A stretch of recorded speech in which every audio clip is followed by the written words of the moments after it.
और अब बात करते हैं इंडिगो से जुड़ी हुई। परिचालन संकट यानी कि ऑपरेशनल हजार्ड से गुजर रही इंडिगो अब धीरे धीरे पटरी पर लौट रही है। सरकार के कड़े निर्देश और उड़ानों में 10% की कटौती जैसे जो फैसले लिए गए, उससे एयरलाइंस की मुश्किलें बढ़ गई हैं। इंडिगो की कल दिल्ली और मुंबई सहित 3 प्रमुख हवाई अड्डों पर लगभग 220 उड़ानें रद्द रही। नागर विमानन महानिदेशालय यानी कि डीजीसीए ने इंडिगो के सीईओ पीटर एल्बर्स को आज कार्यालय में उपस्थित होने के लिए कहा है। डीजीसीए ने सीईओ को परिचालन व्यवधानों से संबंधित डेटा और अपडेट के साथ एक पूरी रिपोर्ट प्रस्तुत करने के निर्देश भी दिए हैं। इस बीच इंडिगो ने अपना संशोधित शेड्यूल डीजीसीए को कल सौंप दिया है। एयरलाइन को अपने शीतकालीन शेड्यूल के तहत करीब 2200 यानी कि 2200 उड़ानें संचालित करने की अनुमति दी गई थी। इसमें 10% की कटौती का मतलब रोजाना लगभग 220 उड़ानों की कमी होगी।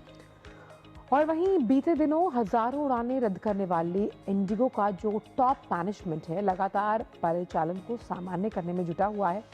इंडिगो के चेयरमैन विक्रम सिंह मेहता ने कहा कि एयरलाइन का निदेशक मंडल हाल ही में हुए उड़ान व्यवधानों के हर पहलू की जांच कर रहा है संध्या। और उन्होंने ये भी कहा कि निदेशक मंडल ने प्रबंधन के साथ काम करने और इन तमाम जो व्यवधान है या जो रुकावटें आई, जो ये दिक्कतें जी इनका सामना आम यात्रियों को करना पड़ा, उनके मूल कारणों का पता लगाने के लिए जो बाहरी तकनीकी विशेषज्ञ हैं उन्हें शामिल करने का भी निर्णय लिया है।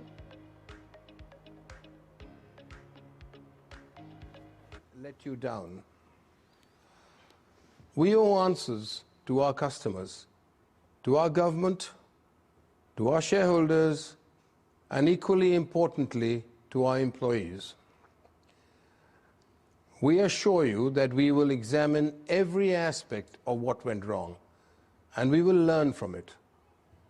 The board has decided it will involve external technical experts to work with the management and help determine the root causes and ensure corrective action. वही सरकार के इस मामले पर लगातार पैनी नजर बनी हुई है। यात्रियों की सुविधा के लिए सरकार लगातार बड़े कदम उठा रही है और इस बीच केंद्रीय नागरिक उड्डयन मंत्री राममोहन नायडू ने कल विमानन मंत्रालय के कंट्रोल रूम का जायजा लिया और हालात की विस्तार से जानकारी भी ली। कंट्रोल रूम की ओर से यात्रियों की चिंताओं को जल्द और प्रभावी ढंग से दूर करने के लिए रिस्पांस टाइम को और बेहतर बनाने की कोशिश की जा रही है। साथ ही यात्रियों की उड़ान संबंधी दिक्कतों के समाधान के लिए मंत्रालय ने कंट्रोल रूम नंबर 011-2460-4283 और दूसरा नंबर है 011-2463-2987 जारी किया। यात्री एयर सेवा ऐप और वेब पोर्टल पर भी अपनी शिकायत को दर्ज कर सकते हैं। तो उड्डयन मंत्री ने भी जो कंट्रोल रूम है उसका जायजा लिया है। हमारे साथ देवांशु मल्होत्रा इस वक्त सीधे आईजीआई एयरपोर्ट से जुड़ रहे हैं। देवांशु, साफ तौर पर परिचालन को वापस पटरी पर लाने के लिए कवायद तेज है सरकार की, लेकिन ऐसा भी सुनने में आ रहा है कि डीजीसीए ने अपने कुछ ऑफिशियल्स को अपॉइंट किया है, गुड़गांव दफ्तर भेजा जा रहा है उन्हें इंडिगो के, ताकि इस परिचालन व्यवस्था को सुदृढ़ किया जाए, सशक्त किया जाए, ताकि आम यात्रियों को दिक्कत ना हो।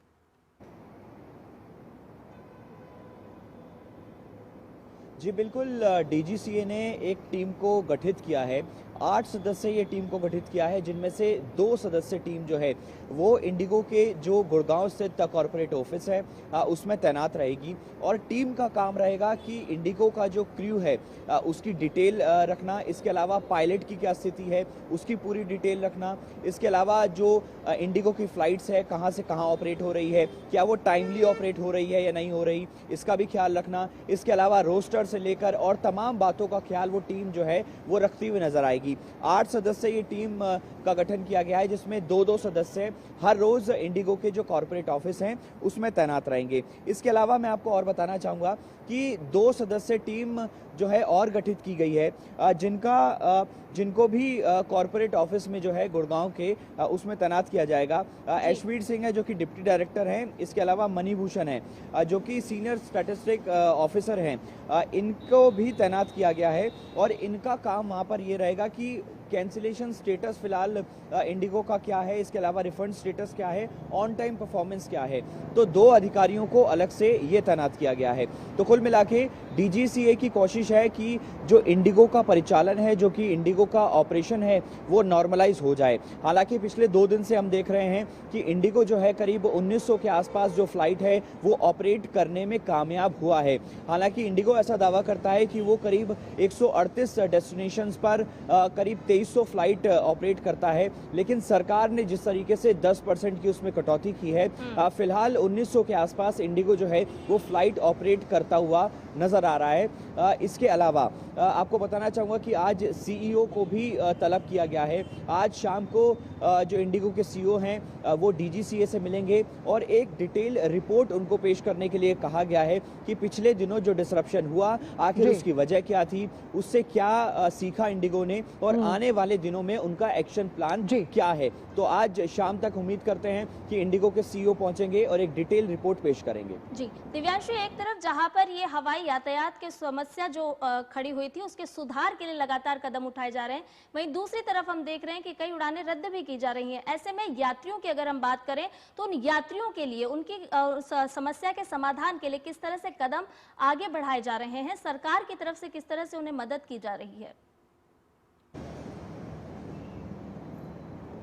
देखिए, इसमें 2-3 बातें हैं। आपको बताना चाहूँगा कि इंडिगो की जो फ्लाइट्स फ़िलहाल कैंसिल चल रही हैं, उनका प्रायर इन्फॉर्मेशन जो है वो यात्रियों को जो है वो दी जा रही है। पिछले दिनों हमने देखा था कि जो कैंसिलेशन हुआ था उसमें ऐसा हुआ था कि यात्री जो है एयरपोर्ट पहुंच गए थे, अपना उन्होंने चेक इन करा दिया था, उसके बाद जो फ्लाइट है वो कैंसिल हो रही थी, जिससे यात्रियों को दिक्कतों का सामना करना पड़ रहा था। लेकिन अब जो इंडिगो फ्लाइट अपनी कैंसिल कर रहा है उसका पहले से ही नोटिफिकेशन जो है यात्रियों को दिया जा रहा है, जिससे यात्री एयरपोर्ट ना आए और वो परेशान ना हो। इसके अलावा जो हमारी भारत सरकार है जो और सिविल एविएशन मिनिस्ट्री है, उन्होंने दूसरी जो एयरलाइंस कंपनी है उनको सख्त निर्देश दिए हैं कि आप जो अपनी फ्लाइट्स ऑपरेट कर रहे हैं उसमें जो है इंडिगो के क्राइसिस का फायदा ना उठाएं। और यही वजह है कि सरकार ने नोटिफिकेशन और ऑर्डर जो जारी किया है उसमें जो फेयर होता है उसकी कैपिंग कर दी है, जिससे यात्रियों को ज्यादा किराया ना हम कह सकते हैं कि भुगतना पड़े। इसके अलावा भारत सरकार जो रेलवे है उसमें भी कई ऐसी ट्रेन चला रही हैं जिससे यात्री जो फ्लाइट में सफर नहीं कर पा रहे हैं वो ट्रेन के जरिए एटलीस्ट अपने गंतव्य स्थान पर पहुंच जाएं। तो ये तमाम चीजें सरकार की तरफ से जरूर की जा रही हैं। वहीं साथी दिवांशु, जिस तरह से सरकार ने जो मीटिंग ली है इस पूरे मामले पर, उसके अगर मिनट्स की बात की जाए तो उसमें क्या फैसले लिए गए और ख़ास तौर पर जो रिफंड की प्रक्रिया है उसे और त्वरित और तेज़ कैसे किया जाए, क्योंकि जिन लोगों के पैसे बड़ा किराया देकर फंसे हुए हैं अभी भी इंडिगो के पास। देखिए, वही भारत सरकार और DGCA ने इंडिगो को सख्त निर्देश दिया था कि पिछले दिनों जो तमाम फ्लाइट्स उनकी कैंसिल हुई हैं उनके रिफंड जो हैं वो जल्द से जल्द जो है यात्रियों के खाते में पहुंच जाए। और यही वजह है कि इंडिगो की कोशिश है। और ये जो 2 सदस्य टीम की बात मैंने आपको बताई कि 2 सदस्य टीम इंडिगो के जो कॉरपोरेट ऑफिस में तैनात की गई है, उनका यही काम है कि जो रिफंड है उसको जल्द से जल्द यात्रियों तक हम कह सकते हैं पहुंचाया जाए। और पिछले 2-3 दिन पहले हमने देखा था कि करीब 650 करोड़ रुपए के आसपास का रिफंड दिया गया था और एक दिन बाद इंडिगो ने फिर उस पर अपडेट दिया कि अब हमने करीब 850 करोड़ रुपए का रिफंड दे दिया है। तो लगातार जो रिफंड देने की प्रक्रिया है वो जारी है और उम्मीद करते हैं कि 1 से 2 दिनों में इंडिगो पूरा का पूरा जो रिफंड यात्रियों का है वो देने में कामयाब होगा। बहुत बहुत शुक्रिया दिवांशु आपका इन तमाम जानकारी को साझा करने के लिए।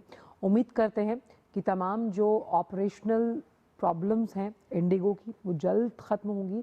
ख़ास तौर पर DGCA ने जैसे कई जो ऑफिशियल्स हैं उनको अपॉइंट किया है ताकि ख़ास तौर पर जो रोस्टर बनाया जाता है, यानी कि कार्य प्रणाली के लिहाज से कौन सा जो पायलट है वो कितने घंटे उड़ान भरेगा, किस तरह से उनके वीक ऑफ को स्केड्यूल किया जाएगा, रीस्केड्यूल किया जाएगा, उससे आई थिंक काफ़ी बहुत दिक्कतें जो हैं वो इंडिगो की ख़त्म होती नजर आएंगी, जिससे कि यात्रियों को उनकी यात्रा का अनुभव सुगम सुखद रहने वाला है। निश्चित तौर